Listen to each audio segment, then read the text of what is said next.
Here's a question for you. Do learning styles really matter? Of course they do.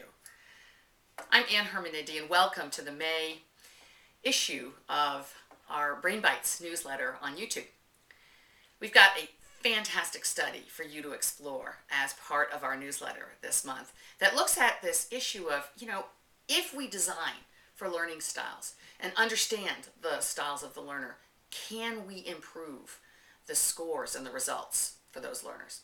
We already knew from an earlier study done in South Africa and the School of Dentistry that they could move the needle from scores to 60s and 70s up to the high 90s by redesigning in a whole brain way. Carolyn May and her team at Yale in Wales looked at several aspects of learning design, including this issue of understanding the learning style and creating an intervention to improve the learner outcomes.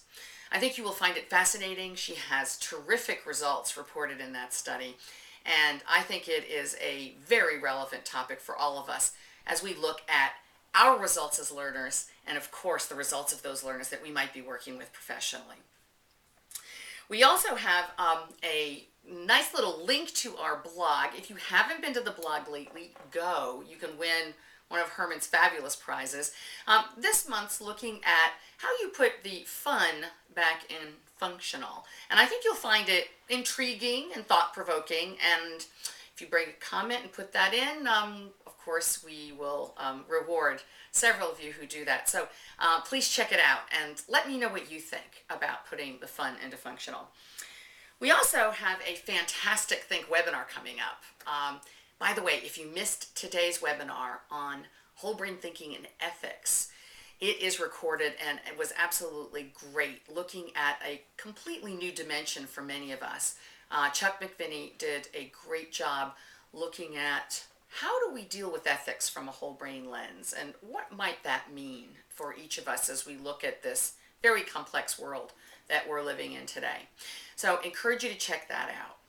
On May 12th at 1 p.m. Eastern Time, I will have the fantastic honor of interviewing Chuck Dwyer from Wharton, who has been using whole brain thinking for many years in their leadership development programs. And he will be addressing how they are redesigning thinking in their leaders at Wharton. I'm sure you'll find that most intriguing, and Chuck is always a fascinating person to interact with. So this is something you don't want to miss. May 12th at 1 p.m. Eastern. We also have some interesting learning-related things coming up. Some of you may be members of the American Society for Training and Development, ASTD. If you are, you receive the Training and Development Journal, which will be featuring whole brain thinking this month. There is an article that I have authored looking at whole brain thinking. Ignore it at your peril. An interesting challenge for me to take a look at the original article that my father, Ned Herman, authored 25 years ago in the same magazine, and saying, what is it that's changed? What is it that is still the same? I'm excited that that's part of the upcoming journal, as well as my ability to participate in the international conference being held in Chicago later this month of May, and we will be offering two opportunities for you to come and connect up with me. I will present with a group of other fantastic panelists, Elaine Beek, Bev Kay, Marjorie Blanchard, and Kim Barnes, on really looking at an understanding of how you can be most effective in developing your consulting business.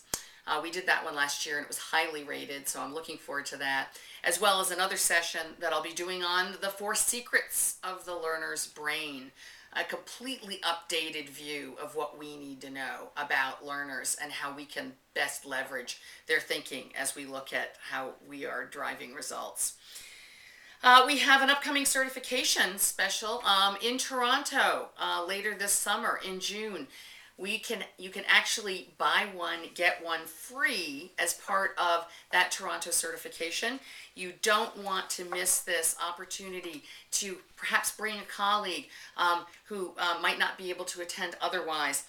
So please let us know. It's in July 13th through the 16th in Toronto. You can find a lot more about this either through your CRM or on our website. Great opportunity for that particular program. And of course, we have our normal tidbits and information on the brain, how yawning actually is recharging your brain. This is a good excuse for those of us who occasionally yawn at the wrong time. Understanding the rational brain and the emotional brain as we're making decisions. And then finally, a really interesting AMA study on the critical skills needed for the future and the 4 C's. I think all of them can benefit from whole brain thinking, but check out the link that you'll find in the newsletter to that. And of course, we've got other upcoming certification workshops that you can participate in New York City, which will happen May 4th through the 7th, Toronto in July, and others that will happen later in the year, so check those out. And would love to see you online. You can follow me on Twitter, Ann Herman. You can please join in on our blog and the conversation that we're having there. We've got a great LinkedIn group on whole brain thinking, and of course you can check us out like you are right now on YouTube. We also have a fan page on Facebook. Looking forward to seeing you there. Thank you very much.